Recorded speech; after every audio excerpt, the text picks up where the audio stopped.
Hello मेरी YouTube की जनता, स्वागत है आपका इंडियन पुलिस फोर्स के 4th एपिसोड में, जिसका नाम है द गोस्ट इज बैक। जैसा कि आप लोगों को मैंने 3rd एपिसोड में बताया था कि विवेक ओबरॉय लास्ट में मर जाते हैं क्योंकि उनको मार देता है हैदर। अब भाई हैदर जो है वो मार के वहां से भाग जाता है और ये कहानी यहीं खत्म हो गई थी 3rd एपिसोड की। अब ये 4th एपिसोड स्टार्ट होता है विवेक ओबरॉय और सिद्धार्थ मल्होत्रा से, जो कि एक पार्क में एक पेड़ लगा रहे हैं और विवेक ओबरॉय का जो बेटा है वो उनसे सवाल पूछता है कि पापा इस पेड़ में फल कब आएंगे। तो विवेक ओबरॉय कहते हैं कि जब तू बड़ा हो जाएगा तब इस पेड़ में फल आएंगे और तब तू इस पेड़ के फल को खाना। और उसके बाद विवेक ओबरॉय की जो पत्नी है और सिद्धार्थ मल्होत्रा बैठ के बात करते हैं और उनके बारे में बातें हो रही होती है, क्योंकि अब विवेक ओबरॉय उनके बीच नहीं है और उनकी कही हुई बातें याद आ रही हैं। और विवेक ओबरॉय की जो वाइफ है वो बता रही है कि आयुष आजकल बहुत ज्यादा अकेला रहता है, किसी से बात भी नहीं करता है। और उस पार्क में वो लोग वापस से आते हैं और उस पार्क को देखते हैं कि वो पेड़ कब बड़ा होगा। यानी कि हमारे जो विवेक ओबरॉय हैं अब इस कहानी में आगे नहीं दिखने वाले हैं।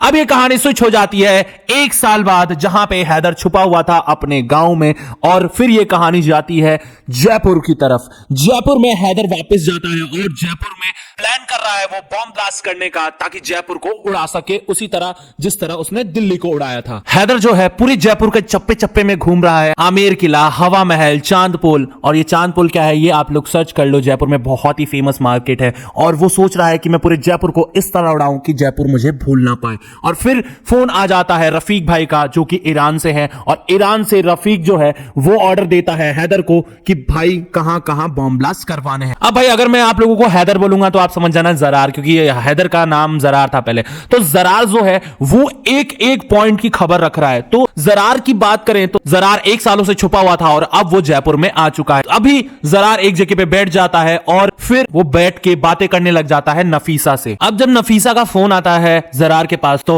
वो कहती है हैदर मैंने बाबूजी को सब कुछ बता दिया, मतलब अपने पापा को सब कुछ बता दिया हमारे बारे में कि हम एक दूसरे से प्यार करते हैं। और जो नफीसा का पापा है वो जरार को जानता है कि जरार क्या काम करता है और वो भी बॉम्ब ब्लास्ट में शामिल है। तो वो बोल देता है अपनी बेटी से ठीक है वो जब लौट के आएगा तो हम तुम्हारा जरार का ब्याह कर देंगे। अब भाई नफीसा जो है वो बहुत ज्यादा खुश है और ये बात वो जरार को बता देती है, यानी हैदर को बता देती है। वो बोलता है कि मेरे को अभी थोड़ा टाइम चाहिए क्योंकि मैं अभी काम में बिजी हूं, और वो झूठ बोलता है कि मैं जयपुर नहीं कोलकाता हूं। नफीसा पूछती है क्या कोलकाता में कोई मिल गया क्या तुम्हें, इसलिए मुझसे शादी नहीं करनी। लेकिन फिर जरार बोल देता है कि नहीं नहीं ऐसी कोई बात नहीं है, ठीक है मैं जल्दी आ जाऊंगा। और उसके बाद वो होता है जयपुर में, जो हमें सोचना भी मंजूर नहीं है। हैदर जो है यानी जरार है वो पूरे जयपुर को उड़ा देता है और जरार जयपुर में 6 ब्लास्ट करवाता है टोटल। अब हमारे जो सिद्धार्थ मल्होत्रा हैं उनकी पोस्टिंग कहीं और हो गई है और वहां पे जो पुलिस ऑफिसर हैं उन्हें बोलते हैं सर ये लीजिए मैं आपके लिए स्वीट्स लेके आया हूं। लेकिन सिद्धार्थ मल्होत्रा कहते हैं नहीं मुझे स्वीट्स खाना बिल्कुल नहीं पसंद है। और उसके बाद सिद्धार्थ मल्होत्रा न्यूज देखते हैं कि जयपुर में 6 जगह बॉम्ब ब्लास्ट हुए हैं। सिद्धार्थ मल्होत्रा अचानक से शॉक्ड हो जाते हैं और वो निकल जाते हैं जयपुर के लिए। सिद्धार्थ मल्होत्रा जयपुर जाते हैं और मिलते हैं राकेश से। अब ये जो राकेश है वो जयपुर पुलिस में है और वो सिद्धार्थ मल्होत्रा की हेल्प इसलिए नहीं करना चाहता है क्योंकि सिद्धार्थ मल्होत्रा को राइट्स नहीं है कि वो जयपुर आके अपना जो ये केस है वो हैंडल करे, क्योंकि सिद्धार्थ मल्होत्रा को पूरा भरोसा है कि ये बॉम्ब ब्लास्ट भी जरार ने ही करवाए हैं। जरार उनके हाथों से मरता मरता बचा था क्योंकि उसने विवेक ओबरॉय को भी मार दिया था। इस वजह से जो हमारे सिद्धार्थ मल्होत्रा है उनके अंदर बहुत ज्यादा गुस्सा भरा पड़ा है। लो भाई फिर ये कहानी स्विच हो जाती है दिल्ली में। जरार है यानी हैदर जो है वो शादी कर लेता है नफीसा से और इनकी शादी हो जाती है और इनका भी एक रोमांटिक कपल कुचू मुचू वाला गाना होता है और ये दोनों गाना गाते हैं लेकिन कुछ करते नहीं है। तो ज्यादा एक्सपेक्ट मत करना कि मैं कुछ दिखाऊंगा तुम लोगों को। बाकी चलते हैं आगे स्टोरी में। सिद्धार्थ मल्होत्रा जो है जोर शोर से केस को स्टडी करने लग जाते हैं और जयपुर में वो 8 बार जाते हैं, ये पता लगाते हैं कि इस बॉम्ब ब्लास्ट के पीछे किसका हाथ है। तभी जयदीप बंसल का फोन आता है और वो पूछते हैं कि कबीर तुम कहां हो। और फिर सिद्धार्थ मल्होत्रा उनसे झूठ नहीं बोल पाते हैं। जयदीप बंसल बोलते हैं तुम पिछले 6 महीने में 8 बार जयपुर जा चुके हो और ये रूल्स के खिलाफ है, तुमने प्रोटोकॉल तोड़ा है। फिर सिद्धार्थ मल्होत्रा जयदीप बंसल के पास अपनी फाइल्स लेके आते हैं और वो बोलते हैं कि मैंने इस केस को बहुत अच्छी तरह स्टडी किया है और मैं जानता हूं इसके पीछे जरार का ही हाथ है और आप मुझे परमिशन दीजिए कि मैं उसे पकड़ पाऊं, क्योंकि पिछली बार तो आपने मुझे डिपार्टमेंट से ही निकाल दिया था। कुछ महीने बाद ये कहानी स्विच हो जाती है दरभंगा में। दरभंगा में जरार जो है वो निकलता है नमाज पढ़ के। तभी वहां पे एक लेडी आती है और रफीक भाई से बात कराती है जो कि अगला टारगेट देने वाले हैं। तभी यहां पे जरार पूछता है कि हम ईरान कब जाएंगे क्योंकि मुझे वहां जाके अपना बिजनेस स्टार्ट करना है। तब रफीक बोलता है कि अभी थोड़े दिन सब्र करो और ये तुम्हारा लास्ट मिशन होगा, इस मिशन को अगर तुमने पूरा कर दिया तो तुम्हें ईरान जरूर जाने को मिलेगा। तो जरार खुश हो जाता है और वो बोलता है ठीक है मैं इस मिशन को पूरा करूंगा, लेकिन जाना कहाँ है, तो फिर इन्हें जाना होता है गोवा। फिर ये कहानी स्विच हो जाती है जयदीप बंसल और सिद्धार्थ मल्होत्रा पे, जहां पे जयदीप बंसल बोलते हैं कि जो मिनिस्ट्री है वो इन क्रिमिनल्स से टैकल करने के लिए एक टास्क फोर्स बना रही है और उसमें मैं तुम्हें भेज रहा हूं। और फिर सिद्धार्थ मल्होत्रा बहुत खुश हो जाते हैं। जयदीप बंसल से बोलते हैं सर पनिशमेंट ओवर हो गई, यानी कि अब मैं अपना जो केस है वो स्टडी कर सकता हूं और केस पे जोर शोर से जान लगा सकता हूं। तब जयदीप बंसल बोलते हैं हाँ हाँ बिल्कुल मेरे लाल, तू जा और छा जा। सिद्धार्थ मल्होत्रा वापस दिल्ली हेडक्वार्टर्स में आते हैं और वो राणा से मिलते हैं। राणा बताता है कि हमें एक नया मेंबर ज्वाइन किया है और वो इस टीम को लीड करेगा और उसका नाम है तारा शेट्टी, यानी कि शिल्पा शेट्टी इस टीम को लीड करेंगे। और फिर सिद्धार्थ मल्होत्रा तारा शेट्टी बात करने लग जाते हैं, पहले जो हमारे बीच लड़ाई हुई इसके बाद मैंने सोचा नहीं था मैं तुमसे वापस मिलूंगी, ऐसा तारा शेट्टी कहती है। इस वजह से सिद्धार्थ मल्होत्रा कहते हैं कि सॉरी मैम मेरे से गलती हो गई। और फिर तारा शेट्टी बोलती है कि तुम्हें इतना गर्म नहीं होना चाहिए था, लेकिन कबीर मलिक को इसलिए गुस्सा आया था क्योंकि क्रिमिनल्स ने विवेक ओबरॉय को मार दिया था और वो मर गए थे। इस वजह से तारा शेट्टी बोलती है इसको पर्सनल मत लो, लेकिन सिद्धार्थ मल्होत्रा कहता है ये पर्सनल है मैम, हमारे जो सर थे वो मुझे बहुत ज्यादा प्यारे थे और इतने लोग मरे हैं वो भी पर्सनल है, वो भी मेरी फैमिली के ही लोग हैं, तो ये चीज पर्सनल है और मैं उस गुंडे को जरूर पकड़ूंगा मैम। चलिए फिर ले चलते हैं वापस से आपको दरभंगा बिहार, जहां पे नफीसा जो है हैदर से बहुत ज्यादा गुस्सा है क्योंकि वो जा रहे हैं गोवा। अब भाई ये गुस्सा है क्योंकि अभी अभी तो इनकी शादी हुई थी और अभी ये छोड़ के चल दी। और फिर नफीसा एक कहानी बताने लगते हैं कि एक लड़की थी जो कि नई नई शादी करके आई और उसका पति विलायत गया कमाने और दूसरी लड़की से शादी कर ली। तो इस वजह से हैदर बहुत ज्यादा हंसता है, बोलता है अरे यार ऐसा कुछ नहीं होगा, मैं जल्दी आ जाऊंगा।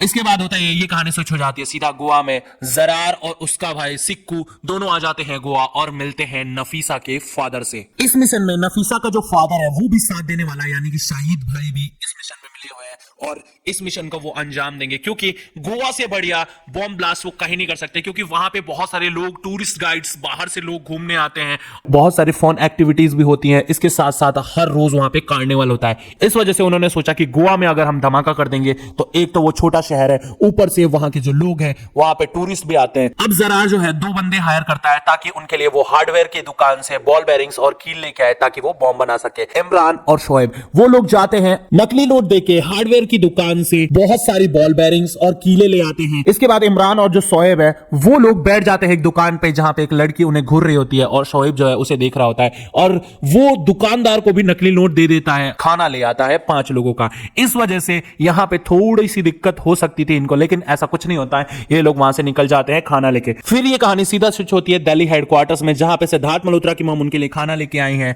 और शिल्पा शेट्टी वहां पे मिल जाती है उनकी मॉम से और वो कहती हैं कि ये खाना मुझे दे दीजिए, मैं दे दूंगी सिद्धार्थ मल्होत्रा को। सिद्धार्थ मल्होत्रा आते हैं और इनके बीच हंसी मजाक होता है। सिद्धार्थ मल्होत्रा की मॉम कहती है कि खाना शेयर करके खाना और फिर ये दोनों बातें करने लग जाते हैं और फिर बैठ के खाना खाने लग जाते हैं। फिर सिद्धार्थ मल्होत्रा और शिल्पा शेट्टी जहां बैठ के खा रहे होते हैं वहां पे राणा आता है और बोलता है कि गोल्डी रोड्रिक्स नाम का एक बंदा है जो गोवा में पाया गया है। अब भाई ये लोग हेडक्वार्टर्स में जाते हैं और देखते हैं कि गोल्डी रोड्रिक्स से मिलने कौन आया था। राणा बोलता है कि पुलिस वाले इस पे नजर रखे हुए थे क्योंकि ये गोवा का नंबर 1 ड्रग डीलर है और इस वजह से उनसे मिलने आता है सिक्कू। और सिक्कू को राणा पहचान लेते हैं क्योंकि राणा जो है सिक्कू का पीछा कर रहे थे और वो सिक्कू भाग गया था राणा से बच के। सिद्धार्थ मल्होत्रा सोचता है कि अब हमें गोवा जाना चाहिए क्योंकि हो सकता है गोवा में बॉम्ब ब्लास्ट हो। अब सिद्धार्थ मल्होत्रा, शिल्पा शेट्टी और राणा जो है वो आ जाते हैं गोवा अपनी टीम को लेके। इसी बीच गोवा पुलिस उन्हें मिलती है और बताती है गोल्डी रोड्रिक्स के बारे में, क्योंकि गोल्डी रोड्रिक्स जो है इनलीगल धंधे करता है पीछे से और अपना जो सेफ धंधा है वो सामने दिखाता है ताकि वो लोगों के बीच पकड़ा ना जाए और पुलिस से भी पकड़ा ना जाए। इस वजह से गोवा पुलिस बोलती है वो बहुत ज्यादा खतरनाक इंसान है, आप लोग संभल के रहिएगा। और शिल्पा शेट्टी बोलती है हमें उससे मिलना है अभी इसी वक्त। और गोवा पुलिस का एक पर्सन बोलता है मैम उससे बच के रहिए, वो बहुत ज्यादा खतरनाक आदमी है। सिद्धार्थ मल्होत्रा कहते हैं कि हम भी कौन से सुधरे हुए इंसान हैं, हम भी तो दिल्ली पुलिस है, भैंस की टांग ले चल उसके पास, उसकी हड्डियां तोड़ देते हैं। जब गोवा पुलिस गोल्डी रोड्रिक्स के गेट पे जाती है तो उसके बॉडीगार्ड्स वहां रोक लेते हैं और बोलते हैं कि रोड्रिक्स जो है वो यहां नहीं है, लेकिन गोवा पुलिस बोलती है उसकी कार तो अंदर ही खड़ी है। गोल्डी रोड्रिक्स के आदमी जो है सिद्धार्थ मल्होत्रा, शिल्पा शेट्टी और राणा को घुसने नहीं देते हैं और इस वजह से सिद्धार्थ मल्होत्रा को गुस्सा आ जाता है और बोलते लगता है दिल्ली वाला तरीका अपनाना पड़ेगा। वो कार में बैठ के पूरा गेट ही उड़ा देते हैं और अंदर घुस जाते हैं गोल्डी रोड्रिक्स के पास। गोल्डी रोड्रिक्स कहता है कि तुम यहां से चले जाओ, नहीं तो तुम्हारे लिए अच्छा नहीं होगा, ऐसे लाशें कटवा के समुद्र में फेंक दूंगा कि पता भी नहीं चलेगा। सिद्धार्थ मल्होत्रा को गुस्सा आ जाता है और गोल्डी रोड्रिक्स जो है उन पे गुंडे छोड़ देता है और अब बारी है सुपर डुपर एक्शन की। शिल्पा शेट्टी धो रही है गुंडों को बहुत ही बेहतरीन तरीके से, हमारे सिद्धार्थ मल्होत्रा गुंडों गुंडों को धो रहे हैं बहुत ही बेहतरीन तरीके से। जो राणा विक्रम है भाई साहब, वो तो भाई एक नंबर अंडरटेकर है। वो गुंडों को ऐसे धो रहा है कि गुंडे बोल रहे हैं मुझको राणा जी माफ करना, गलती मारे से हो गई और हम क्राइम अब नहीं करेंगे, छोड़ दो राणा जी, प्लीज छोड़ दो। यानी कि सारे गुंडों को चितर बितर कर दिया है उन लोगों ने। और भाई सिद्धार्थ मल्होत्रा ने जो धोया है ना गुंडों को, पूछो मत। हमारी शिल्पा शेट्टी भाई साहब लेडी क्वीन है और लेडी डॉन लग रही है धोते हुए गुंडों को। इसी बीच जो रॉड्रिक्स है वो भाग जाता है वहां से और सिद्धार्थ मल्होत्रा देख लेते हैं गोल्डी रॉड्रिक्स को कि वो बच के निकल रहा है। सिद्धार्थ मल्होत्रा गोल्डी रॉड्रिक्स के पीछे जाते हैं और वो जैसे ही शिप लेके जा रहा होता है, सिद्धार्थ मल्होत्रा उसकी शिप पे कूद जाते हैं और वहां पे गोल्डी रॉड्रिक्स और सिद्धार्थ मल्होत्रा की लड़ाई होती है। इस बीच सिद्धार्थ मल्होत्रा बहुत धोते हैं गोल्डी रॉड्रिक्स को और अंत में गोल्डी रॉड्रिक्स जो है वो पकड़ा जाता है। शिल्पा शेट्टी वहां आती है और पूछती है कि बता तूने सिक्कू को पैसे क्यों दिए। इस वजह से वो कुछ भी नहीं बोलता है, वो बोलता है जस्ट वो मेरा एक क्लाइंट था, लेकिन फिर भी वो नहीं बताता। फिर सिद्धार्थ मल्होत्रा एक दो और झापड़ खींच के देते हैं, तब जाके गोल्डी रॉड्रिक्स सारी बात बता देता है कि मैंने उसको 10 लाख रुपए दिए थे, लेकिन वो भी सारे नकली नोट।